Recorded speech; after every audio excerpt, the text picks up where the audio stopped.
Hi, I'm Sam Lee. If you are a person that cooks or bakes frequently, I'm sure you will encounter few terms like alkaline water, lime water, soda ash, 碱水, air abu, ash water, air kapur, limestone water, calcium carbonate, and even sodium carbonate that we will naturally mix up with sodium bicarbonate or the baking soda. You must be wondering, what is it and what role does it play in your recipe? Or can I use other ingredient to substitute, as I can't find it at my local store?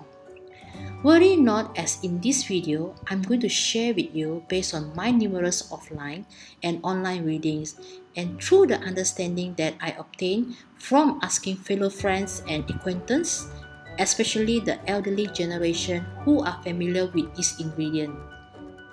It might not be the best answer, but hopefully it is sufficient for us to understand the function and how we can use this ingredient from the point of view of a home cook or home baker.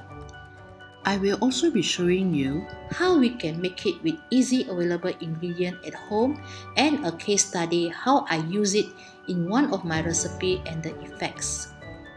Soda ash or sodium carbonate is a salt with high pH level which is alkaline base, and one of its functions is to serve as a food additive.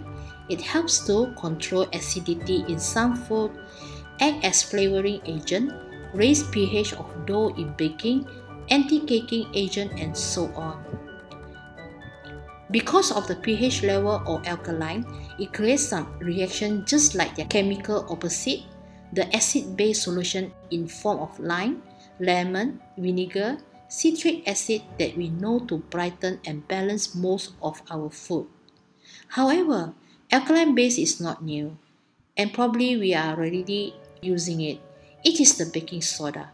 Soda ash is just quite similar to baking soda, but with higher pH or alkaline level. High alkaline level is one that gives ramen its distinctive flavor and springy texture, the crispier and more appealing crust in your pretzel, the beautiful brown color of your mooncake and bagel, the aroma and vibrant color in your chendol, the springy texture in most of your Asian delicacies. In fact, some are using it for biscuits.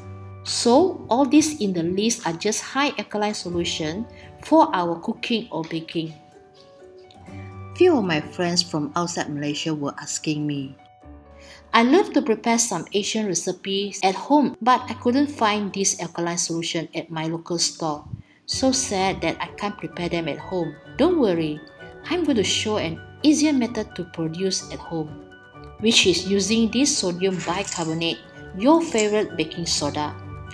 Just pour the amount of 2 tablespoons and bake it at 100 degrees Celsius in the oven for an hour. This process will turn the sodium bicarbonate into sodium carbonate. Then, you just need to store it in an airtight glass container. Best to label it as not to be confused with other ingredients such as salt or baking soda.